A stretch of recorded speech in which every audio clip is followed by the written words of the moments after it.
everybody. Welcome back to another performance class of Keshet Eilon Summer Course 2026.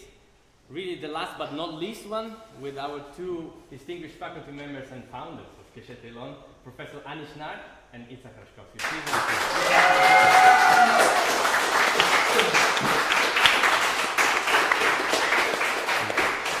Make sure your telephone is muted, silent, or maybe on airplane mode, whatever. We have four performances today. If you have the program, we start with Henryk Wieniawski, Valerie Libby, and Xiaozhe. Polonaise. Thank you very much.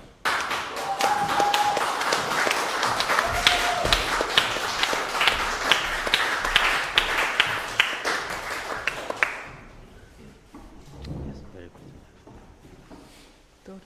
good.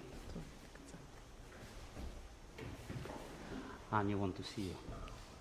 She don't believe it's you. It's okay?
Okay, we will always argue who is speaking first, okay?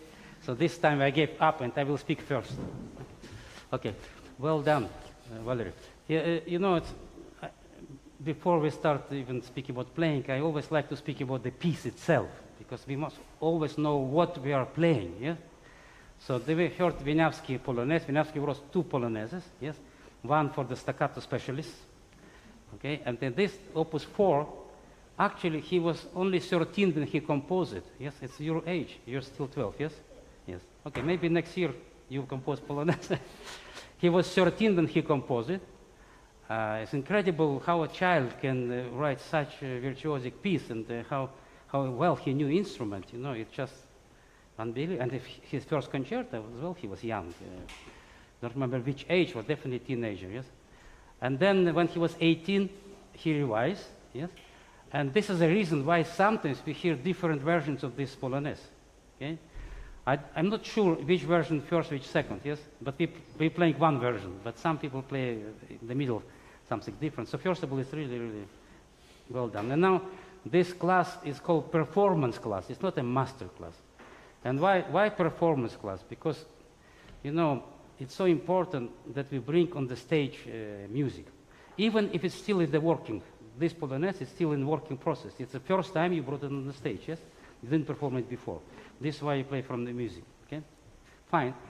But it's better that you know it from memory, but okay, first time it's good to use music. But you know, very often I hear students telling, I don't understand. At home, everything was fine. Then I play in front of you and suddenly things go wrong. I don't know what kind of negative magic I have on the student that suddenly things doesn't work. But the reason is just we don't spend enough time on the stage.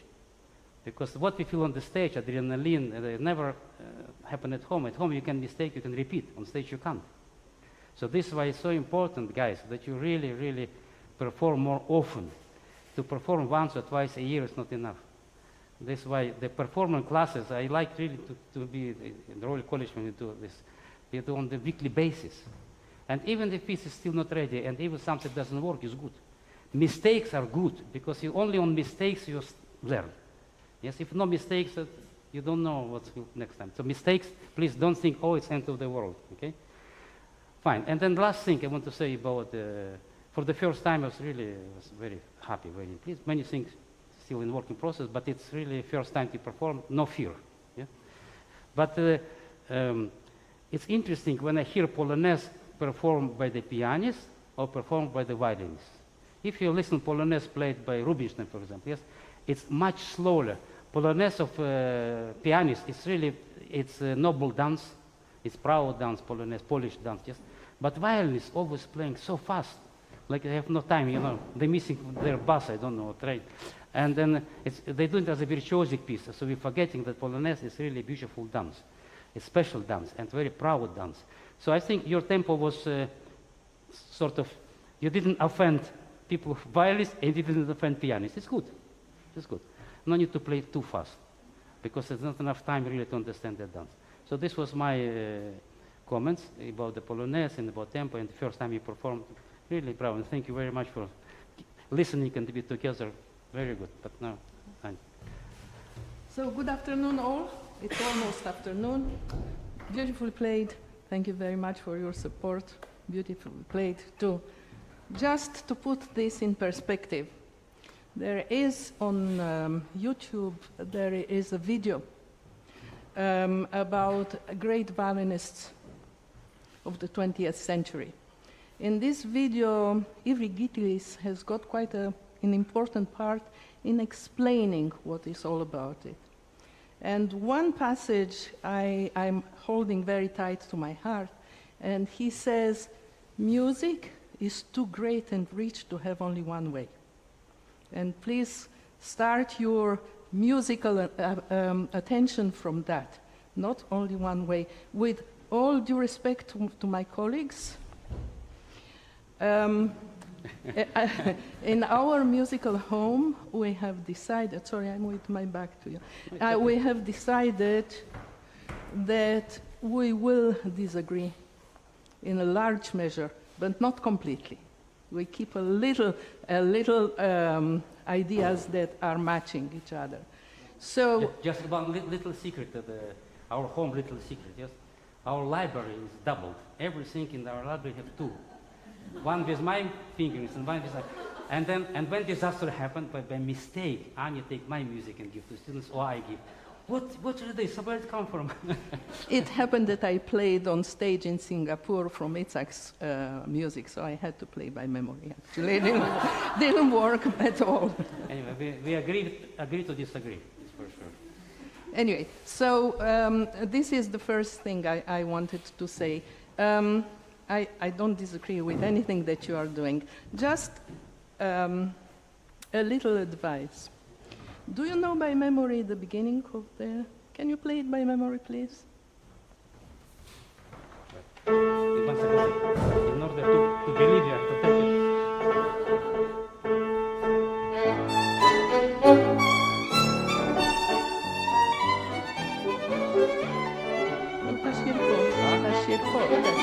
תשאיר פה את עמוד התווים, בבקשה. תשאיר. Bravo, bravo. Now, even if you play with music stand, I suggest that whatever you know by memory, say, but you need to decide exactly what you're going to play. Make a step forward and play it. You are playing to the music stand, right? So play for your audience. Do you want to do that?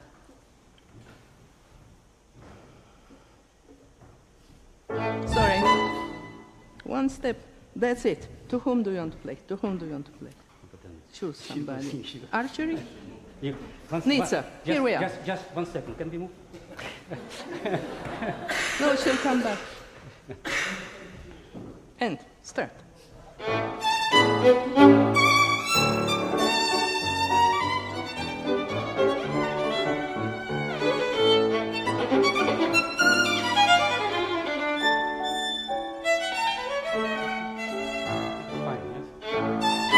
Yes. And then when you are, questioning your memory for the moment anyway, not later, then you can come a step back and play next to the pianist. Then you'll have the connection with the pianist, right? So yes, it's short because of many performances, and it's definitely not a lesson, yes? But I just want to give you some personal advice. I remember one of the teachers, Rami Shegulov, who it was, yes? So he said, you have to play the dance in such a way that audience in the chairs, they will have desire just to stand up and to dance. You have really given them this example, yes? Because when we're just playing and we want to be correct, they will sit in their chairs and anybody of you wanted to dance? Good, one, okay, good. Bobby, yes, very good. Good beginning, yes? Good friend. Really, very good beginning. So this is a thing. And the last thing, it's just general observation, okay? We don't speak about Polonaise, we speak about music. You see, human activities, yes? So we have, or we sing or we dance. Yeah? Or we talk, I don't know. But when we want activities, when we sing, song can be happy, can be sad. Song can have different moods. But the dance, I never saw dance sad. Then people dance only because they're happy.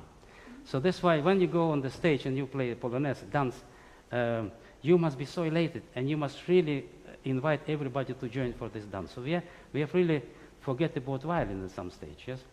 and just this. So last time I want to see, she will play now the beginning again, and want to see how many hands will go up, that you feel something, that you're really in your chair, something want to take you up. Let's see what, even when piano start play, you already must feel like you already part of this dance, okay? You're a dance master. By the way, in French school, yes, like in the 18th century, if you speak about Leclerc or other French violinists, they were not only violinists, they were dance masters.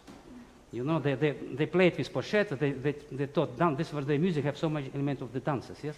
And we become professors too young, you know. You must be now dance master, yes? You must now make people to dance with you. So please, when violin start, when 1, 6 start, you're already dancing. You already, your body language already. Do you know how to dance Polonaise? So this is your first task. Just imagine this.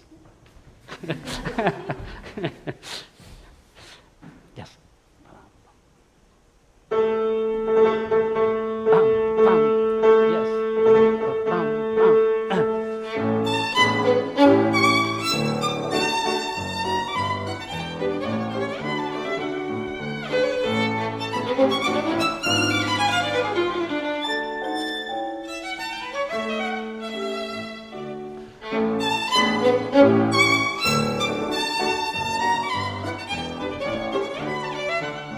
Play for your mother. Where is Mark?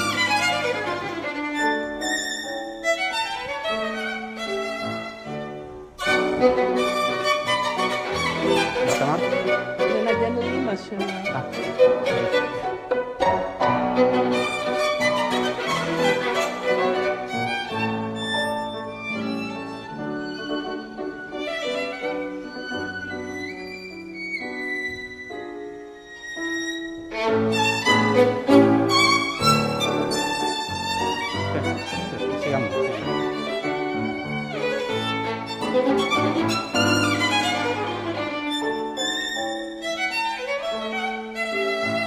Okay, thank you.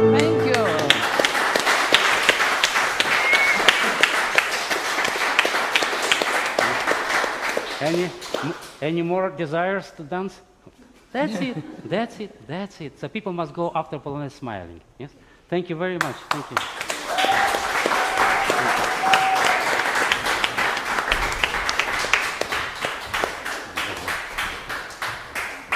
Well done. Well done.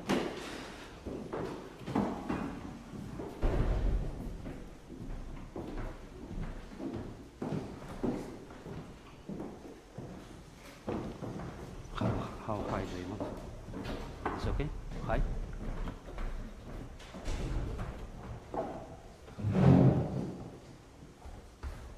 Is it too high? It's okay?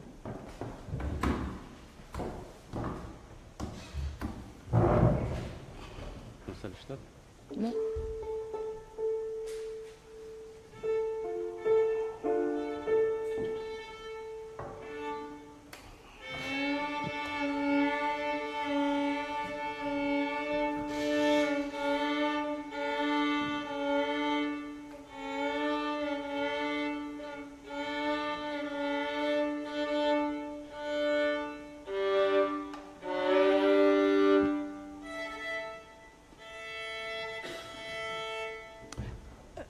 A little advice before you start playing. In general, for the masterclass, rather than and concerts, if you are not the only person playing in the concert, it's good to be in the class before you play. First of all, you get acquainted to the atmosphere. The violin gets acquainted to the heat and humidity and so on and so forth. But most importantly, you are getting accustomed to the person that gives the masterclass. In this situation, you are, but it's important that you know who you are talking to, who is going to respond to you, whatever you're going to do, right? So this is first thing. Second thing is you can go then out and practice if you are not too near. In concert as well, because the program is not uniform. It's not first movement of the Fauré Sonata, second movement, so on and so forth, diverse composers, and then you know how to program how to program your piece within the actual concert, right? So it's good to be there to feel what is happening, to feel the atmosphere. Good luck.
Okay. I was asked to speak first. Thank you very much to both of you. This is a new sonata. Yes, you learned it during the master course here or before you started? A bit before. A bit. Okay, very good. You're honest. Very nice. You, just few words about Fauré. Yes, you play very beautiful, and I like you playing very much. But Fauré is a very special composer. You know, French composer. Ravel admired him very much, and Ravel said very famous description of Fauré. He said that Fauré saved French music and especially French song. Because at that time, the Germanic influence, you know, Schubert, Schumann, Brahms, so people thought that only German lead can be, only in German. And then coming Fauré, and he writing some of most fantastic songs. You know, you played Après un rêve, yeah? Yeah. So such fantastic songs. And this why the first thing when we play music of Fauré, generally, yes, of course, it must be song, yes. And the more you, like yesterday, Shmuel Ashkenazi, he spoke that he didn't listen to violins, he listened to the singers, yeah. And same like this, it's impossible to feel Fauré music without knowing his songs, yes. And then when he start play, of course, then we don't play violin, we're just singing, okay. And I tell my students, if you don't sing, then you sing. Okay, so you have to sing. But it's and you sing very beautiful. When you play it now, I felt I really wish to hear as well second movement, because second movement is so beautiful. I consider it one of the greatest second movement. But we have no time. Maybe next summer course, you bring second movement as well, because you have in your sound something very pure, clean, focused, intensive, which really suit human voice. So for this, bravo, yes. And then, again, I said, this is not a lesson. You know, you don't have to teach anything. I just want you to understand the piano quite dramatic here. And the piano, when piano start playing, I feel jealous. Why I don't start? You know, why such wonderful introduction? You know, I feel like we're crossing La Manche on the boat, and then you have to continue after this. And the piano, how? You know, it's very difficult. So I think maybe you should really think to start on the wave of the piano.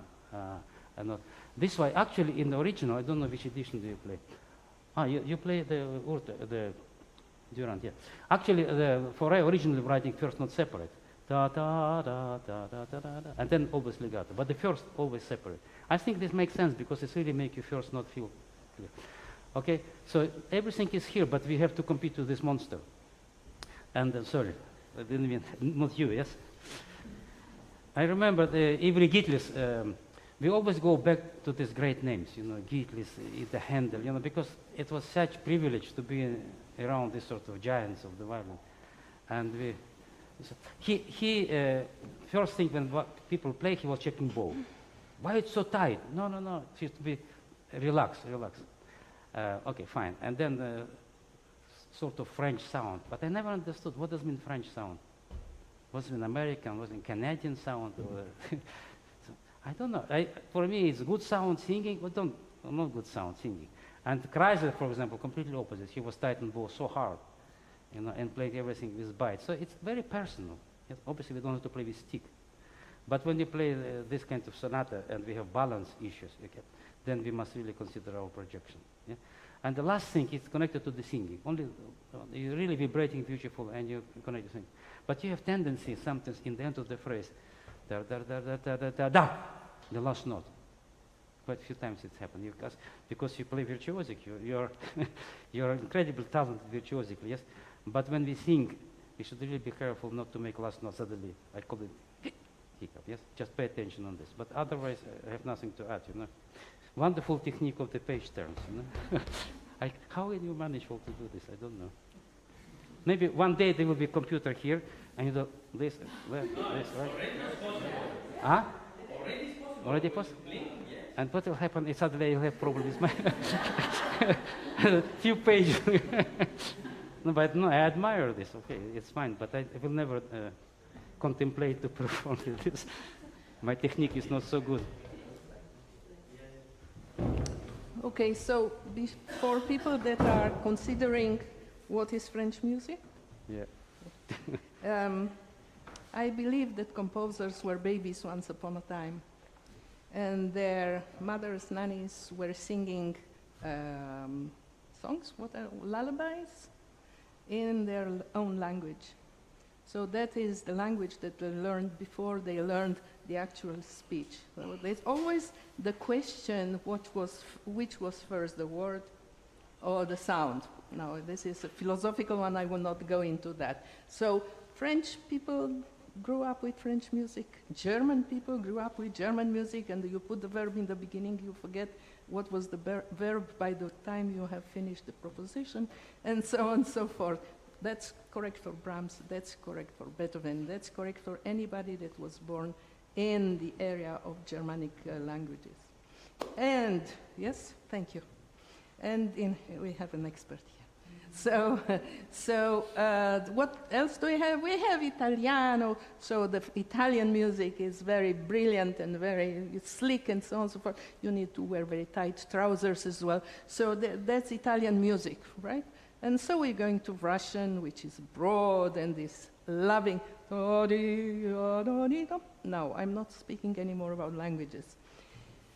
I'm speaking about projection. And not about your projection in general. I'm speaking about the projection in the past 2 weeks.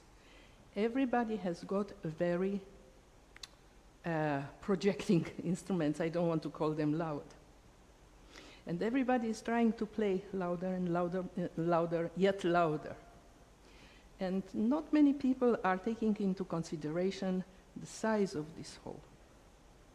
We need to adjust to the place that we are playing in. And what you are doing now from here sounds, that is a little bit over the top, but we are sitting inside the piano, right? Yeah, we are too near to the piano, it's okay. Don't worry. We don't have to play loud, guys, no. Because we don't speak loud. We speak normal voice, maybe a little projected. But there is so much sound. I won't call it noise. So much of it. And it's not necessary. You know music. Well, do you know when the music started? Anybody knows when music started? When the world was created, we had day and night, so we had already music. We had already pulse. right? So music is for communicating. It's not for bashing your audience away, right? Please, please be intimate in your intentions. It's not easy. It's much more difficult than opening and saying, ha. So imagine that you are talking, I like to say, to your mothers. Imagine, would you shout to your mothers? Very hopefully not. But when they're hungry, probably will. Oh, want ice cream. Right, so make sure that you are projecting without playing loud. Not loud. I don't feel that you played loud, and this is why I'm not going to go to the song idea. By the way, as Itzhak said, Fauré wrote many songs. And this is why we want to keep it intimate. Even in forte, you know, he wrote for choir. So when you have octaves, that's choir. Again, no need to shout. The problem about the octaves in this sonata is that they have been played by the piano first. So we somehow need to be as powerful as the piano, otherwise we are going to sink. The sound is going. So you need to find the energy which will create the forte rather than your climax for me wasn't great enough because you didn't take enough time. So we say when we play crescendo, we use more weight, we use more bow, we use more hair, and so on and so forth. But when we finish all our means of playing crescendo, we use timing. So instead of ti-tam, we play ti-ya-da-ti. That's crescendo. You don't need to do anything else, but you need great crescendi. So please play, first of all, crescendo to the climax, and then find your climax in vertical moments. So it doesn't flow with the river. Okay? But anyway, very well done. Thank you very much. Thank you.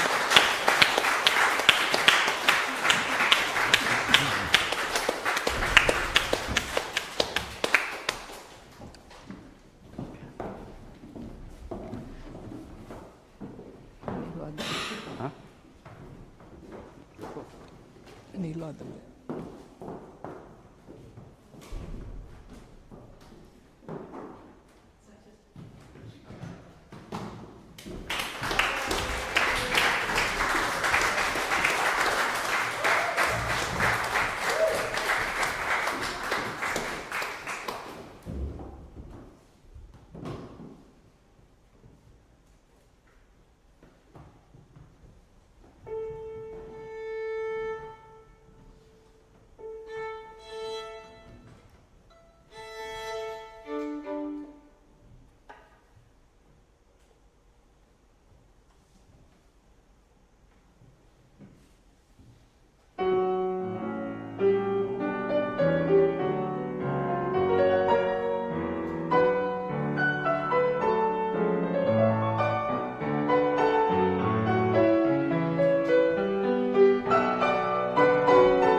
I promise not to say anything. Then I promise to say only a few words.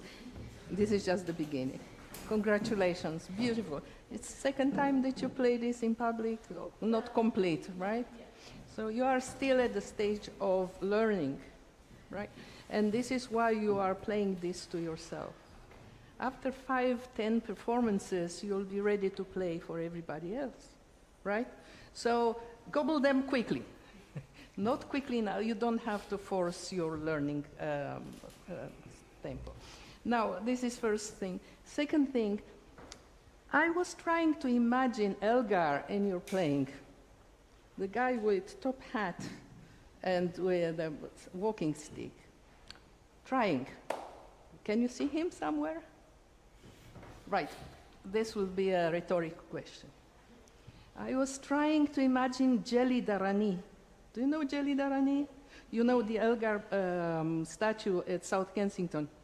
She lived just down the road, and he dedicated his sonata to her.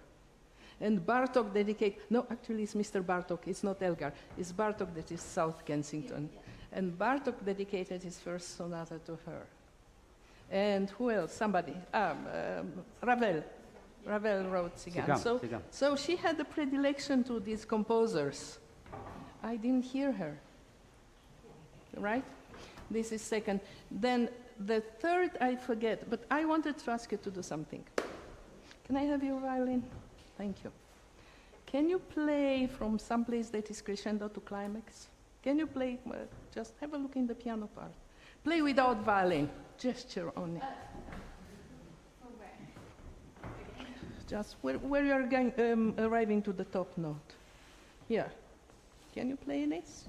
Actually, top note. That one. There? Yeah.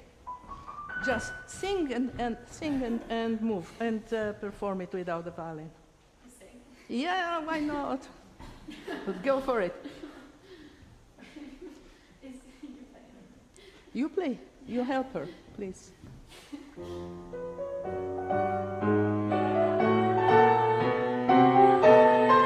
Stop. Can you see that? Are you comfortable? Sorry? The violin is here, but this is the gesture. So I would recommend that you have, this is not something that we are born with.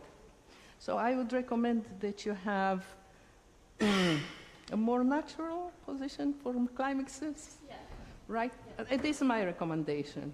Because this feels, I don't know, how does it feel to you? It feels, to me, a little uncomfortable, right? But it helps you play wonderful sound. I'm sure the sound is there without this gesture, right? And there is one more thing that I wanted to ask you to do. When you go from one subject to the other, try to make it, bridge it, rather than, this is a new subject. So make sure that you have got a natural development between the subjects, but otherwise, bravo. Okay. I don't know. We can hear differently music, okay? But honestly, I was very moved by you playing. My goodness, you touched my heart. It was so heartfelt, and all these climaxes. Wow. You know, the last time the Elgar Concerto was played at Keshet Eilon, I think it was 93. And Yulia Gurvich is here in the audience, yes? So she played with wonderful Laura Samuel, yeah? And till today, we speak about how Laura played this. Laura, unfortunately, sadly, she passed away last year. She was fantastic violinist, and now I'm sure Yulia will speak about you playing after that. Yeah, because it was so touching and so moving. Yes, you stink like question mark. Fine, you can break your back. Okay, fine. But your parents will take care of you. Your mom, doctor. Yes, fine. Yeah, you're exaggerating, you know. But when you're young, exaggerate. Later, take care of your health. So why can't we exaggerate? Huh? Why can't we exaggerate? Because ambulance will wait for me outside. But you know, we can criticize, we can say certain things, and because I'm not objective, I follow you learning this concerto. You know, about Elgar Concerto. We can argue what is the greatest concerto ever written. You know, for some people it's Beethoven, for some people it's Mendelssohn, Bruch, Brahms coming near. But one thing we will not argue, that the longest concerto is Elgar. It's longest, yes? And the art is how to play it that we will not feel that it's long. Right? And there were few performances when I really felt like where time gone is. And it's only when we hear it with orchestra. You know, when orchestra starts, especially I see it in competition, people play Sibelius, Tchaikovsky, look, great music, great concerto. There's no argument, you know. Great genius composer. But when Elgar started, wow. The concerto, there's orchestration, there's horns, and there's suddenly everything. Even before violinists play first violin, I already feel like, where am I? It's so many emotions. This is what we call the English coldness, yes? You know, Same like Fauré, you know, there's a stigma of French cold people, you know, cold. English, beg your pardon, you know. But when you hear this music, watch this. It's such deep ocean of the emotions, okay? And then, and I felt you brought out everything. And I don't want to touch even one note, you know. For me, it was, and I didn't feel it's long. Of course, the tutti were cut, yes. But you know, why this concerto long? I just want to finish the story, yes. The Elgar obviously dedicated this concerto to Kreisler. And Kreisler didn't want to play it, didn't want to record it with Elgar because he considered Elgar poor conductor. And he really escaped. He was looking for a reason why not to record this concerto with Elgar. So this isn't this is that. And then Elgar gave up, and Menuhin recorded it. It became Menuhin the greatest achievement, yes, Kreisler. But when we look in the music, it's dedicated to Kreisler, but then it's written in Spanish, secret dedication in Spanish, and the 5 dots in the music. So till today, the musicologists argue what this 5 dots represent, because it can be named. And Elgar liked very much riddles and puzzles. So you have G-L-L-Y. Yeah, look, his wife name was Alice. So people say, okay, it's Alice. Alice, maybe it's her. Dedication, just my heart, heavens, a translation from Spanish. But today we know there was another Alice. He was in love platonically, but he's in love with another lady. It was Alice. Okay, so he wrote for Alice. But then was Helen as well. So there was quite few ladies which he was just in love with, but he never overstepped. It was really, he was a good husband, but in his mind, this is why I feel the second moon, for example, is so long because he's thinking about many people. For him, one was not enough. Yes. Anyway, the depth of emotion in this concerto, the passion, and the virtuosity of this concerto, it's so extraordinary. Yes, and how you master this first movement. First of all, I take my hat off, because you need great stamina. I saw many times people just in Tchaikovsky concerto, they're preparing exposition and they have not mental and physical strength really compare everything. But you did it. You really did. Bravo for this. Really bravo.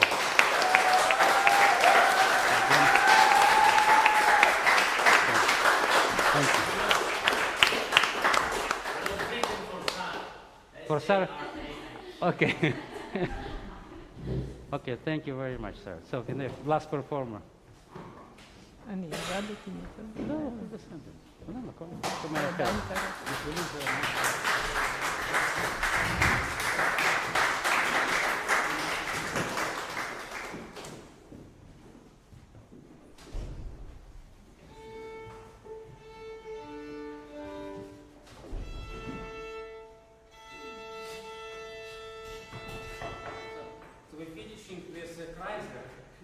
He used to play Elgar.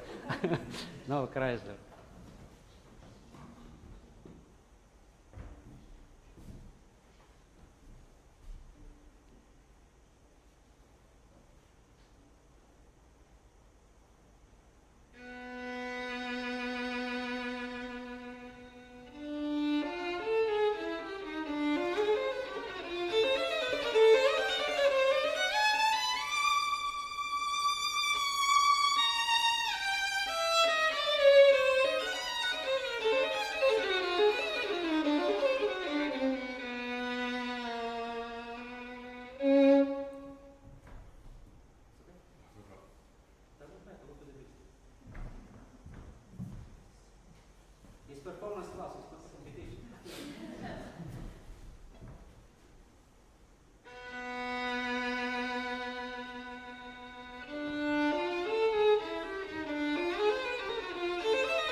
Look, such enthusiastic music, I think to talk about down bow, up bow, it's unnecessary. So congratulations, well done. We all dance waltz differently, so this is what we have. The same, different ideas of music and so on and so forth, but beautiful, well done. You know, just, can you put your shirt in? On the stage, we must be. Everything zipped up? Yeah. You know, I will speak about Kreisler, but before Kreisler, you know, I gave this music in June, before I left to America, yes, and then you basically you prepare it by yourself during this course. What it showed in this 2-3 weeks, you know, you really can achieve a lot because it's such intensive place, and you prove me that now when we go back to college, every 3 weeks you prepare me something. I just want to speak about this piece, you know, and about Kreisler, because there's, you know, we can argue who is the greatest violinist, who can play faster, who can play louder, but when you say who is the most lovable violinist, who we really love the most, there's no arguments. It's Kreisler. When we hear the name Kreisler, we smile. Such. But you see what happened to Kreisler. I think if my memory is 26th of April, 1941. Kreisler go home after the rehearsal in Carnegie Hall, 57th Street, and probably he was singing something, you know, composing in his hand, and he didn't notice when he crossed Madison Avenue, the truck, small truck which carried eggs, hit him. No? And then it was horrible accident for him. There's a photographs. He's on the floor and blood. And so he don't deserve. The last person deserves to be in this sort of involved in this accident. Yeah, and then he stayed in coma for 2 weeks. Some people saying longer, some. Okay, there's different accounts, but let's say 2 weeks. He was in coma. He was people. So that's it. We lost Kreisler. Yes.